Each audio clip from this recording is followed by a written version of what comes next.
ومن يضلل فلا هادي له وأشهد أن لا إله إلا الله وحده لا شريك له وأشهد أن محمدا عبده ورسوله اللهم صل وسلم وبارك على نبينا محمد وعلى آله وصحبه ومن تبعهم بإحسان إلى يوم الدين. Amma ba'd, kaum muslimin dan masyarakat Islam dari rahmat Allah Subhanahu wa taala. Insyaallah pada kesempatan kali ini kita akan melanjutkan pembacaan kitab riwayat Ma'an Nabi sallallahu alaihi wasallam yang mana sudah sangat jauh sekali kita lewati. Kita lanjutkan pada kesempatan malam ini bersama kitab ini karya Syekh Adham Syarqawi hafizahullah ta'ala, yang mana kitab ini berisi pelajaran-pelajaran dari kisah-kisah yang disampaikan oleh Nabi SAW kepada para sahabat atau kisah-kisah yang pernah terjadi di zaman Nabi SAW. Sebelumnya pernah kita sampaikan, mungkin di antara jamaah ada yang masih ingat, tentang orang yang salah alamat ketika bersedekah, yang seharusnya dia bersedekah kepada orang-orang yang berhak menerimanya, orang-orang miskin, anak yatim, janda dan lain sebagainya. Ternyata dia bersedekah justru kepada orang kaya, terus bersedekah kepada apa bahasa sekarang? Kalau dulu PSK ya? Zaman sekarang apa? Sama PSK nya. Jangan kembali PKS. Bahaya kembali. Terus juga kepada pencuri. Tetapi ternyata salah alamat di dalam memberikan sedekah ini justru kemudian menjadi pintu hidayah bagi si orang kaya ini. Yang orang kaya ini pelit karena dia tiba-tiba menerima sedekah, akhirnya dia terketuk hatinya, di kemudian hari menjadi ahli sedekah. Kemudian si PSK juga ini ketika dia mau bekerja, jadi pekerjaannya itu pekerja komersial, ternyata tiba-tiba ada orang yang memberinya sedekah, akhirnya dia tidak jadi untuk melakukan praktek pekerjaannya tersebut, terketuk hatinya. Kemudian juga si maling ini dia tidak jadi melakukan aksinya karena tiba-tiba dia mendapatkan sedekah dari orang yang tidak dikenal. Jadi artinya Bapak Ibu Allah Subhanahu wa taala, seseorang ketika niatnya tulus ikhlas, apapun amal ibadah yang dia lakukan, amal soleh yang dia lakukan, maka pasti akan ada dampak positifnya. Apabila berkaitan dengan orang lain, maka ketulusan hati dari orang yang beramal itu insya Allah akan membuahkan nilai-nilai positif bagi orang lain. Nah demikian ya. Kita kalau melakukan suatu amal ibadah, amal soleh, maka harus selalu memperhatikan ketulusan hati kita di dalam melakukan amal soleh tersebut. Kemudian yang selanjutnya di sini Syekh Adham Syarqawi hafizahullah ta'ala memasukkan kisah yang berikutnya, yaitu tentang Juraij al-Abid. Juraij seorang ahli ibadah. Mungkin di antara kita ada yang pernah mendengar kisah ini tentang Juraij ini. Ini hadisnya sahih, diriwayatkan oleh Imam Bukhari dan Muslim. Bahwasanya Nabi SAW pernah bercerita mengenai Juraij, seorang ahli ibadah ini. Ini hadisnya panjang ya, tapi langsung saya baca terjemahnya saja ya. Kata Nabi SAW, Juraij ini rajulan abidan, seorang laki-laki ahli ibadah, betul-betul rajin dia ibadah. Sampai-sampai dia memiliki tempat ibadah sendiri. Fakana fiha fa'atathu ummuhu wa huwa yusalli. Dan suatu hari dia lagi ibadah di tempat ibadahnya, dia didatangi oleh ibunya. Dan ketika ibunya mendatanginya, dia sedang sholat. Faqalat ya Juraij, ibunya memanggil si Juraij ini. Juraij, biasa seorang ibu manggil anaknya. Kemudian Juraij di dalam sholatnya dia terbetik dalam hatinya, ya Rabb ummi wa sholati. Ya Allah, ibuku atau sholatku. Nah ternyata Juraij fa'aqbala ala sholatihi, dia melanjutkan sholatnya. Fansorofa, Akhirnya karena ibunya memanggil tidak disaut-sautin oleh Jurej, ibunya pergi. Dan hal ini terjadi sampai tiga hari. Keesokan harinya terjadi seperti ini. Jurej ketika dipanggil lagi sholat lagi, dan Jurej tetap melanjutkan sholatnya. Kemudian yang hari ketiganya Jurej dipanggil lagi oleh ibunya, dan Jurej sedang sholat juga. Posisinya ketika dipanggil, dan Jurej memilih untuk melanjutkan sholatnya. Nah, di hari ketiga ini ibunya merasa kesal dan jengkel. Akhirnya mengucapkan suatu kalimat yang di kemudian hari kalimat ibunya ini menjadi petaka bagi Jurej. Kata ibunya, Allahumma la tumithu hatta yanzur ila wujuhil musimat. Ya Allah, jangan engkau matikan anakku Jurej sampai datang hari di mana dia terfitnah oleh wanita. Ngeri enggak? Kutukan ibunya ya. Kalau di kita ada malin kundang ya, dikutuk jadi batu. Nah, ini dikutuk oleh ibunya, jangan mati ya, si Jurej ini ya Allah sampai dia terfitnah oleh wanita. Dan Jurej ini seorang ahli ibadah, dikenal memang di kalangan Bani Israel itu benar-benar orang yang ahli ibadah. Fatadzakara Banu Israil Jurejan wa ibadatahu, sampai-sampai jadi bahan obrolan bagi orang-orang Bani Israel. Wah, Jurej ini luar biasa ibadahnya dan yang sebagainya. Dan ternyata ya, ada saja bisikan-bisikan setan kepada mereka Bani Israel ini supaya membuat tipu daya yang bisa menjerumuskan Jurej. Karena biasanya begitu ya. Kadang orang-orang yang lagi baik-baik saja ternyata ada saja ya yang tidak suka sama dia dan berusaha ingin mencelakakan dia. Seperti Jurej ini, dia tidak ada masalah sebetulnya dengan kalangan Bani Israel. Dia ibadah lurus-lurus saja hidupnya, tapi ternyata orang-orang di sekitarnya merasa terganggu dengan kebaikan atau kesolihan Jurej. Nah itu, ini orang-orang sakit ini berarti Bani Israel ini. Kemudian sampai ada seorang wanita ya ini. Wanita ini menawarkan diri. Dia cantik wanita ini. Hei, kalian lagi ngobrolin si Jurej. Biar saya yang menjadi umpan untuk Jurej. Saya akan goda si Jurej. In syi'tum la aftinannahu fata'arudus lahu falam yaltafit ilaihi. Kalau kalian mau, saya akan datangi si Jurej, saya akan merayu dan menggodanya. Subhanallah. Tergoda nggak Jurej bapak-bapak? Kalau kita gimana? Bukan digoda, malah kita menggoda.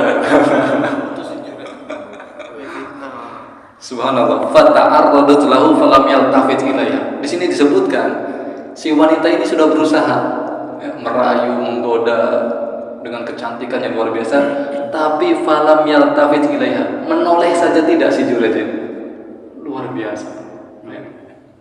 Subhanallah. Ini benar-benar soleh. Ya. Menoleh saja tidak. Ya. Alhamdulillah ibu. Triknya apa dokter? Alhamdulillah rezeki ya. Kalau kita begitu. Sempurna. Subhanallah. Falam yaltafit ilaiha, dia tidak menoleh sama sekali si Jurej ini. Kemudian apa? Ternyata si wanita ini benar-benar licik, tidak habis pikir. Ya. Dia kemudian melakukan hal yang di luar nalar pikir kita. Apa yang dilakukan dia? Dia kemudian mendatangi penggembala kambing. Si wanita ini kemudian berbuat begitulah ya dengan si penggembala kambing ini, sampai kemudian hamil, sampai kemudian melahirkan, dan ketika melahirkan ya, si wanita ini datang ke tengah-tengah masyarakat dan berkata, huwa min Jurej, ini anak adalah anaknya Jurej. Iya, dia telah menzinai saya, memperkosa saya, inilah hasilnya. Dan begitu masyarakat kadang, ini Bani Israel seperti ini ya. Di sini disebutkan di kisah ini, Bani Israel tidak klarifikasi dulu dengan si Jurej, tapi langsung main hakim sendiri. Ternyata hal seperti ini sudah terjadi dari jauh-jauh zaman dahulu ya, main hakim sendiri. Akhirnya Bani Israil ini terprovokasi gara-gara si wanita ini. Kemudian fa'atauhu fastangzaluhu wa hadamu sawma'atahu wa ja'alu yadribunahu. Kemudian masyarakat Bani Israil ini langsung menyerbu Jurayj, menghancurkan tempat ibadahnya, kemudian Jurayj dipukulin habis-habisan. Subhanallah. Ini ternyata hal seperti ini main hakim sendiri sudah ada sejak zaman dahulu ya. Ini harusnya di-stop hal-hal seperti ini. Setannya sama ya. Kemudian apa kata Jurayj? Masa hukum? Ada apa dengan kalian ini? Tiba-tiba datang menghancurkan tempat ibadah saya, kemudian saya dipukulin habis-habisan. Masa hukum, kata Jurayj. Kemudian kata masyarakat, setelah memukuli habis-habisan, baru dia, kamu telah berzina dengan wanita ini, sehingga dia melahirkan anak darimu. Kemudian kata Jurayj, aina sobi, mana bayi itu? Kemudian didatangkan bayi itu, kata Jurayj, da'uni hatta usolli, biarkan aku sholat. Kemudian dia sholat. Setelah selesai sholat, fata'ana fi batnihi wa qala ya gulam man abu. Masya Allah, dapat mukjizat dari Allah Subhanahu wa ta'ala. Jurayj sholat, selesai sholat, kemudian dia mendatangi bayi, dan bayi itu dipencet perutnya. Man abu, ya gulam man abu, wahai anak, siapa bapakmu? Tiba-tiba atas izin Allah bayi ini bisa bicara. Fulan ar-ra'i, yaitu si pengembala kambing. Fa'aqbalu ala Jurayj yuqabbilunahu wa yatamassahuna bihi. Ketika menyaksikan hal itu, masyarakat Bani Israil langsung memeluk Jurayj dan menciumi Jurayj, minta maaf. Udah kadang mukul-mukulin ya, malu sendiri mereka akhirnya kan. Nah begini, ini pelajaran juga nanti ada di sini. Ada 5 pelajaran yang dimasukkan oleh Syekh Adham Syarqawi dari kisah ini. Tapi nanti kita sampaikan satu saja ya. Kemudian mereka, masyarakat Bani Israil, karena merasa malu kepada Jurayj akibat perbuatan mereka main hakim sendiri, main pukul saja ya. Kemudian apa? Nabni laka sawma'ataka min dhahab. Masyarakat ini kemudian berkata kepada Jurayj, wahai Jurayj, sebagai rasa penyesalan kami dan permohonan maaf kami akan bangunkan tempat ibadah baru untukmu dari emas. Masya Allah. Kemudian kata Jurayj apa? La, jangan. A'iduha min tinin kama kanat. Berdirikan saja sebagaimana awalnya. Jadi tidak perlu dari emas. Dirikan saja seperti biasa. Masya Allah, luar biasa. Nah di sini Bapak Ibu Allah SWT, pelajaran yang pertama disebutkan oleh Syekh Adham Syarqawi, al-qadaru muwakkalun bil mantiq. Hati-hati ketika kita mengucapkan suatu kalimat yang kita tujukan kepada orang lain, apalagi anak-anak kita, pasangan kita, keluarga kita. Karena seringkali ucapan yang terlontar itu menjadi cerminan takdir yang akan datang di masa depan. Jadi seringkali apa yang kita ucapkan itu menjadi kenyataan takdir dalam hidup kita. Seperti apa? Ini yang diucapkan oleh ibunya Jurayj. Ya Allah, jangan matikan Jurayj sampai si Jurayj ini terfitnah oleh wanita. Subhanallah. Fala tad'u ala auladikum fatuwafiqu sa'ata istijabah.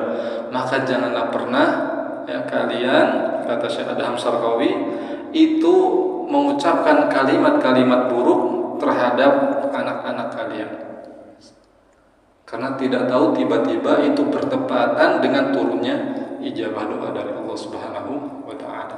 Makanya di dalam Al-Qur'an surat Al-Isra, Bapak rahmat Allah Subhanahu wa taala, Allah itu berfirman, wa yad'ul insanu bisyarri du'aahu bil khair wa kana al-insanu ajula. Dan manusia itu berdoa dengan keburukan sebagaimana berdoa dengan kebaikan. Dan adalah manusia itu sifatnya tergesa-gesa, terburu-buru. Syekh As-Sa'di dalam tafsirnya menyebutkan, dimaksudkan ayat ini adalah seringkali manusia itu ketika dia lagi kesal, lagi kecewa, lagi marah, tiba-tiba dia mengucapkan kalimat yang tidak baik. Kalimat-kalimat ya, kutukan lah kalau bahasa kita ya. Kalimat kutukan baik terhadap dirinya sendiri, terhadap keluarganya, atau terhadap benda-benda yang dia miliki. Kemudian Imam Hasan Al-Basri menambahkan, kalau kemudian itu diijabah oleh Allah, justru akan menjadi semakin menyusahkan hidupnya. Subhanallah. Makanya kita tidak boleh ya, asal jeplak saja kita tanpa kita pikir ketika kita mengucapkan kalimat ke anak-anak kita, pasangan kita, bahkan kepada benda-benda yang kita miliki di rumah. Rumah kita, kendaraan kita. Kita pernah nggak ngotok kendaraan kita? Oh, sial nih kendaraan, bocor mulu. Akhirnya beneran bocor mulu tuh, kan? Sialan nih ini, segala macam lah, semua dikutuk. Kita belajar itu dari siapa? Ibundanya. Ini Syekh cerita ini sudah masyhur sekali ya. Syekh Abdurrahman Sudais. Tahu kisahnya Bapak? Hah? Belum tahu. Dikutuk oleh ibunya, tapi kutukannya kutukan yang sangat manis dan indah sekali. Dikutuk menjadi imam Masjidil Haram. Jadi dikisahkan ibunya ini sedang menyiapkan makanan, hidangan untuk tamu yang akan datang. Dan Syekh Sudes kecil tiba-tiba dia datang ke tempat hidangan dan menaburi pasir di setiap makanan yang sudah terhidang. Bayangkan Bapak-bapak, gimana kesalnya Pak? Ibunya waktu itu sudah siap hidangan, tamu bentar lagi datang, ternyata makanannya semua ditaburi pasir oleh sesudah kecil. Wah, kalau ibunya tidak ada iman, ya, ibunya ini buruk lah gitu ya, pasti keluar kalimat kutukan-kutukan yang dahsyat. Tapi ibunya kemudian mengucap kalimat apa? Semoga nanti di masa depan engkau jadi imam Masjidil Haram. Sekarang terjadi al-qadar muwakalun bil mantik. Seringkali ucapan kita itu menjadi cerminan takdir kehidupan kita di masa depan.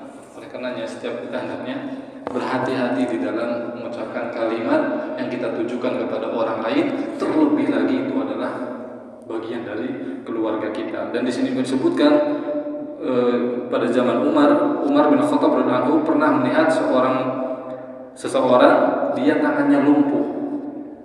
Fasa'alahu alladhi asaba yadahu. Kemudian Umar bertanya kepadanya, apa yang menimpa tanganmu ini? Kemudian dia berkata, da'a alayya abi fil jahiliyah an tusalla faswat. Karena bapakku waktu zaman jahiliyah pernah berdoa atau mengutuk aku, tanganku lumpuh. Sehingga inilah yang terjadi. Subhanallah. Itu pada zaman jahiliyah. Kutukan-kutukan pada zaman jahiliyah terjadi, apalagi kutukan-kutukan yang kita ucapkan, kita alamatkan di masa Islam ini. Masya Allah. Jadi seorang anak tangannya lumpuh gara-gara apa? Bapaknya dulu pernah mengutuk anaknya ini. Lumpuh kamu tangannya. Misal mungkin karena disuruh apa nggak mau kan? Karena gembalain kambing apa? Oh malas pak dan lain sebagainya. Dikutuk bapaknya, lumpuh tangan beneran. Subhanallah. Makin hadirin mata Allah Subhanahu wa taala, makanya setiap kita ya, kata beliau Syekh Adham Sarqawi hafizahullah taala, ta'alu marilah nuslih alsinatana, kita memperbaiki lisan-lisan kita di dalam berucap kepada orang lain, qabla an nufsida biha, sebelum kita merusak kehidupan orang lain oleh sebab lisan buruk kita kepada mereka. Maka inilah Bapak Allah Subhanahu wa taala, pelajaran pertama yang bisa kita petik dari kisah Juraij ini, bahwasanya hendaknya kita selalu menjaga lisan kita supaya tidak melontarkan kalimat-kalimat buruk terhadap orang lain yang kemudian itu menjadi bencana bagi kehidupan orang tersebut. Sehingga alangkah indahnya jikalau lisan kita ini yang keluar adalah doa-doa kebaikan untuk orang-orang di sekitar kita. Ya, kalau ada orang yang membuat kita kecewa, kesal, kita doakan aja, hadakallah, Allahu yahdik, semoga Allah memberimu petunjuk, atau aslahatullah, semoga Allah memperbaikimu, dan seterusnya. Ya. Supaya nanti itu juga akan bisa melahirkan kebaikan-kebaikan yang lainnya, dan kita juga nanti insya Allah yang merasakan kebaikan tersebut. Demikian Bapak Allah Subhanahu Wa Taala yang bisa disampaikan pada kesempatan yang ini. Insya Allah pelajaran kedua, ketiga, keempat, kelima kita sampaikan pada perjumpaan berikutnya insya Allah. Kita berdoa kepada Allah Subhanahu Wa Taala, Allah manfa'na ma'alamtana wa alimna ma yanfa'una wa zidna ilman ya rabbal alamin. Allahumma inna nas'aluka ilman nafi'an wa rizqan thayyiban wa amalan mutaqabbalan. Allahumma inna nas'aluka ilman nafi'an wa na'udzu bika min ilmin la yanfa'. Subhanallahi bihamdik, asyhadu an la ilaha illa anta, astaghfiruka wa atubu ilaik. Syukran jazakallahu khairan kepada Bapak sekalian atas waktu dan perhatiannya. Wa barakallahu fikum.